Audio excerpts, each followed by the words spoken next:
जय श्री शनिदेव। शनि भक्तों के लिए आज हम लेकर आए हैं शनिवार व्रत की विधि और संपूर्ण कथा। शनिवार व्रत की विधि। इस दिन शनिदेव की पूजन होती है। काला तिल, काला वस्त्र, तेल, उड़द शनिदेव को अति प्रिय हैं, इसलिए इनके द्वारा शनिदेव की पूजा की जाती है। शनि की दशा को दूर करने के लिए यह व्रत किया जाता है। शनि स्तोत्र का पाठ भी विशेष लाभदायक सिद्ध होता है। अथ शनिवार व्रत कथा। एक समय सूर्य, चंद्रमा, मंगल, बुध, बृहस्पति, शुक्र, शनि, राहु और केतु इन ग्रहों में आपस में विवाद हो गया कि हम में सबसे बड़ा कौन है। सब अपने आप को बड़ा कहते थे। जब आपस में कोई निश्चय न हो सका तो सब आपस में झगड़ते हुए देवराज इंद्र के पास गए और कहने लगे कि आप सब देवताओं के राजा हैं, इसलिए आप हमारा न्याय करके बतलाएं कि हम नवग्रहों में सबसे बड़ा ग्रह कौन है। देवराज इंद्र देवताओं का प्रश्न सुनकर घबरा गए और कहने लगे कि मुझमें यह सामर्थ्य नहीं है कि मैं किसी को बड़ा या छोटा बतला सकूं। मैं अपने मुख से कुछ नहीं कह सकता। हाँ, एक उपाय हो सकता है। इस समय पृथ्वी पर राजा विक्रमादित्य दूसरों के दुखों का निवारण करने वाले हैं, इसलिए आप सब मिलकर उन्हीं के पास जाएं। वही आपके विवाद का निवारण करेंगे। सभी ग्रह देवता देवलोक से चलकर भूलोक में जाकर राजा विक्रमादित्य की सभा में उपस्थित हुए और अपना प्रश्न राजा के सामने रखा। राजा विक्रमादित्य ग्रहों की बात सुनकर गहरी चिंता में पड़ गए कि मैं अपने मुख से किसी को बड़ा और किसी को छोटा बतलाऊंगा। जिसको छोटा बतलाऊंगा वही क्रोध करेगा। उनका झगड़ा निपटाने के लिए उन्होंने एक उपाय सोचा और सोना, चांदी, कांसा, पीतल, सीसा, रांगा, जस्ता, अभ्रक और लोहा 9 धातुओं के 9 आसन बनवाए। सब आसनों को क्रम से, जैसे सोना सबसे पहले और लोहा सबसे पीछे बिछाया गया। इसके पश्चात राजा ने सब ग्रहों से कहा कि आप सब अपना अपना आसन ग्रहण करें। जिसका आसन सबसे आगे वह सबसे बड़ा और जिसका आसन सबसे पीछे वह सबसे छोटा जानिए। क्योंकि लोहा सबसे पीछे था और वह शनिदेव का आसन था, इसलिए शनिदेव ने समझ लिया कि राजा ने मुझको सबसे छोटा बना दिया है। इस निर्णय पर शनिदेव को बहुत क्रोध आया।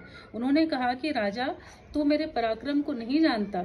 सूर्य एक राशि पर 1 महीना, चंद्रमा 2.25 महीना 2 दिन, मंगल 1.5 महीना, बृहस्पति 13 महीने, बुध और शुक्र 1-1 महीने विचरण करते हैं, परंतु मैं एक राशि पर 2.5 वर्ष से लेकर 7.5 वर्ष तक रहता हूँ। बड़े बड़े देवताओं को भी मैंने भीषण दुख दिया है। राजन सुनो, श्री रामचंद्र जी को 7.5 आई और उन्हें वनवास हो गया।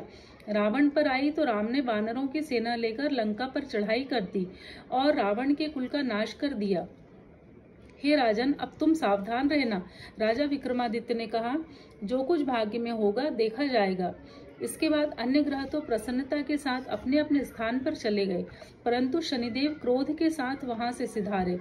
कुछ काल व्यतीत होने पर राजा विक्रमादित्य को 7.5 की दशा आई तो शनिदेव घोड़ों का सौदागर बनकर अनेक सुंदर घोड़ों सहित राजा विक्रमादित्य की राजधानी में आए। जब राजा ने घोड़ों के सौदागर को आने की खबर सुनी तो अपने अश्वपाल को अच्छे अच्छे घोड़े खरीदने की आज्ञा दी। अश्वपाल ऐसे अच्छे नस्ल के घोड़े देखकर और उनका मूल्य सुनकर चकित हो गया और तुरंत ही राजा को खबर दी। राजा विक्रमादित्य उन घोड़ों को देखकर और एक अच्छा सा घोड़ा चुनकर सवारी के लिए उस पर चढ़े। राजा के पीठ पर चढ़ते ही घोड़ा तेजी से भागा। घोड़ा बहुत दूर एक घने जंगल में जाकर राजा को छोड़कर अंतर ध्यान हो गया। इसके बाद राजा विक्रमादित्य अकेला जंगल में भटकता फिरता रहा। भूख प्यास से दुखी राजा ने भटकते भटकते एक ग्वाले को देखा। ग्वाले ने राजा को प्यास से व्याकुल देखकर पानी पिलाया। राजा की अंगुली में एक अंगूठी थी। वह अंगूठी उसने निकालकर प्रसन्नता के साथ ग्वाले को दे दी और स्वयं शहर की ओर चल दिया। राजा शहर में पहुंचकर एक सेठ की दुकान पर जाकर बैठ गया और अपने आप को उज्जैन का रहने वाला तथा अपना नाम वीका बतलाया। सेठ ने उसको एक कुलीन मनुष्य समझकर जल आदि पिलाया। भाग्यवश उस दिन सेठ की दुकान पर बहुत अधिक बिक्री हुई। तब सेठ उसको भाग्यवान पुरुष समझकर भोजन कराने के लिए अपने साथ अपने घर ले गया। भोजन करते समय राजा विक्रमादित्य ने एक आश्चर्यजनक घटना देखी। जिस खूंटी पर हार लटक रहा था वह खूंटी उस हार को निगल रही थी। भोजन के पश्चात जब सेठ कमरे में आया तो उसे कमरे में हार नहीं मिला। उसने यही निश्चय किया कि सिवाय वीका के और कोई इस कमरे में नहीं आया, अतः अवश्य ही उसी ने हार चोरी किया है। परंतु वीका ने हार लेने से इनकार कर दिया। इस पर 5-7 आदमी उसको पकड़कर नगर फौजदार के पास ले गए। फौजदार ने उसको राजा के सामने उपस्थित कर दिया और कहा कि यह आदमी भला प्रतीत होता है, चोर मालूम नहीं होता, परंतु सेठ का कहना है कि इसके सिवाय और कोई घर में आया ही नहीं, इसलिए अवश्य ही इसी ने चोरी की है। राजा ने आज्ञा दी कि इसके हाथ पैर काटकर चौरंगिया किया जाए। राजा की आज्ञा का तुरंत पालन किया गया और वीका के हाथ पैर काट दिए गए। कुछ काल व्यतीत होने पर एक तेली उसको अपने घर ले गया और उसको कोल्हू पर बिठा दिया। वीका उस पर बैठा हुआ अपनी जबान से बैल हाँकता रहा। इस काल में राजा की शनि की दशा समाप्त हो गई। वर्षा ऋतु के समय वह मल्हार राग गाने लगा। यह राग सुनकर उस शहर के राजा की कन्या मनभावनी उस राग पर मोहित हो गई। राजकन्या ने राग गाने वाले की खबर लाने के लिए अपनी दासी को भेजा। दासी सारे शहर में घूमती रही। जब वह तेली के घर के निकट से निकली तब क्या देखती है कि तेली के घर में चौरंगिया राग गा रहा है। दासी ने लौटकर राजकुमारी को सब वृत्तांत सुना दिया। बस उसी क्षण राजकुमारी मनभावनी ने अपने मन में यह प्रण कर लिया कि चाहे कुछ भी हो, मैंने इस चौरंगिया के साथ ही विवाह करना है। प्रातः काल होते ही जब दासी ने राजकुमारी मनभावनी को जगाना चाहा तो राजकुमारी अनशन व्रत लेकर पड़ी रही। दासी ने रानी के पास जाकर राजकुमारी के न उठने का वृत्तांत कहा। रानी ने वहां जाकर राजकुमारी को जगाया और उसके दुख का कारण पूछा। राजकुमारी ने कहा कि माताजी, मैंने यह प्रण कर लिया है कि तेली के घर में जो चौरंगिया है मैं उसी के साथ विवाह करूंगी। माता ने कहा, पगली, तू यह क्या कह रही है? तुझे किसी देश के राजा के साथ परिणाया जाएगा। कन्या कहने लगी कि माताजी, मैं अपना प्रण कभी नहीं तोड़ूंगी। माता ने चिंतित होकर यह बात महाराज को बताई।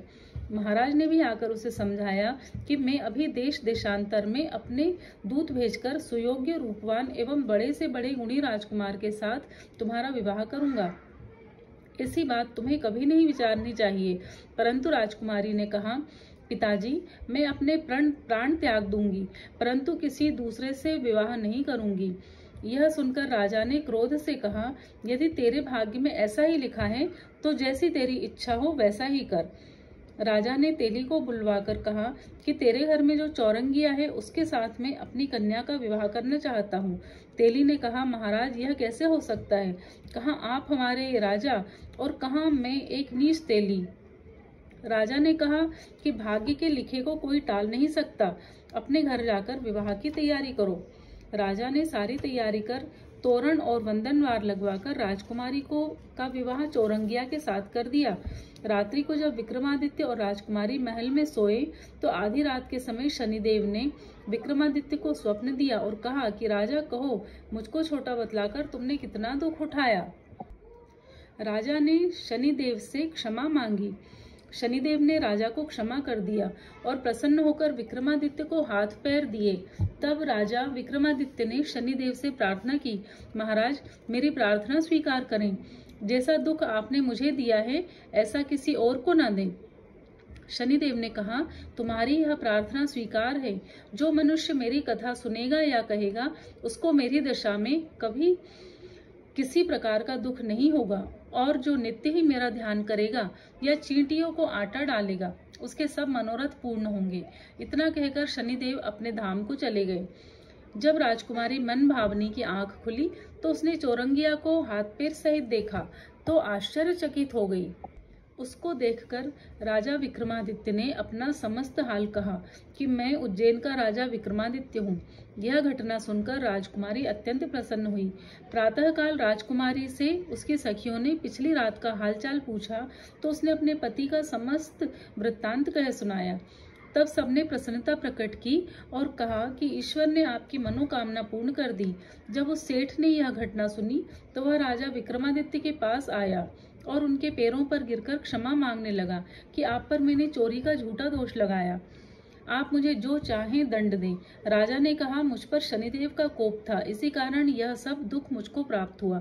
इसमें तुम्हारा कोई दोष नहीं। तुम अपने घर जाकर अपना कार्य करो, तुम्हारा कोई अपराध नहीं। सेठ बोला, महाराज, मुझे तभी शांति मिलेगी जब आप मेरे घर चलकर प्रीति पूर्वक भोजन करेंगे। राजा ने कहा, जैसी आपकी इच्छा हो वैसा ही करो। सेठ ने अपने घर जाकर अनेक प्रकार के सुंदर व्यंजन बनवाए और राजा विक्रमादित्य को प्रीति भोज दिया। जिस समय राजा भोजन कर रहे थे, एक अत्यंत आश्चर्यजनक घटना सबको दिखाई दी। जो खूंटी पहले हार निगल गई थी, वह अब हार उगल रही थी। जब भोजन समाप्त हो गया तो सेठ ने हाथ जोड़कर बहुत सी मोहरें राजा को भेंट की और कहा, मेरी श्री कंवरी नाम की एक कन्या है, उसका आप पाणी ग्रहण करें। राजा विक्रमादित्य ने उसकी प्रार्थना स्वीकार कर ली। तब सेठ ने अपनी कन्या का विवाह राजा के साथ कर दिया और बहुत सा दान दहेज आदि दिया। कुछ दिन तक उस राज्य में निवास करने के पश्चात राजा विक्रमादित्य ने अपने ससुर राजा से कहा कि अब मेरी उज्जैन जाने की इच्छा है।